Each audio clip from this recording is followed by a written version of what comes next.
بسم اللہ الرحمن الرحیم۔ السلام علیکم ورحمۃ اللہ وبرکاتہ۔ علی رضی اللہ عنہ کہتے ہیں کہ میں نے نبی پاک صلی اللہ علیہ وآلہ وسلم سے کہا، آپ کا بوڑھا گمراہ چچا فوت ہو گیا ہے، کون اسے دفنائے گا؟ آپ صلی اللہ علیہ وآلہ وسلم نے فرمایا، جاؤ اور اپنے والد کو دفنا دو۔ علی رضی اللہ عنہ نے کہا، میں تو اسے دفن نہیں کروں گا کیونکہ وہ شرک کی حالت میں فوت ہوا ہے۔ آپ صلی اللہ علیہ وآلہ وسلم نے فرمایا، جاؤ اور اپنے والد کو دفنا دو، پھر کوئی نیا کام مت کرنا جب تک میرے پاس نہ آ جاؤ۔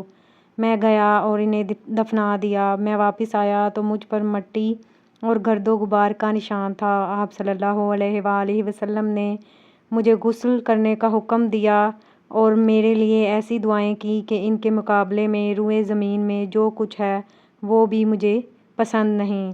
السلسلۃ الصحیحہ، حدیث نمبر 3233۔ سلمان رضی اللہ عنہ کہتے ہیں کہ میں نے رسول اللہ صلی اللہ علیہ وآلہ وسلم کو فرماتے ہوئے سنا کہ زندگی کے 4 عمل موت کے بعد بھی جاری رہتے ہیں۔ وہ شخص جس کی نیک اولاد ہے اور وہ اس کے لیے دعا کرتی ہے، ان کی دعائیں اس تک پہنچا دی جاتی ہیں۔ وہ شخص جس نے صدقہ جاریہ کیا، اس کے لیے اس کے باقی رہنے تک اجر چلتا رہے گا۔ وہ شخص جس نے علم سکھایا، جس پر اس کے مرنے کے بعد بھی عمل کیا جاتا رہا، اس کے لیے بھی اتنا ہی اجر ہوگا جتنا اجر عمل کرنے والے کے لیے ہے، اس کے اجر میں سے کچھ بھی کم نہ ہوگا۔ اور وہ شخص جو پہرا دیتے ہوئے فوت ہو گیا، قیامت تک اس کا اجر جاری رہے گا۔ السلسلۃ الصحیحہ، حدیث نمبر 3234۔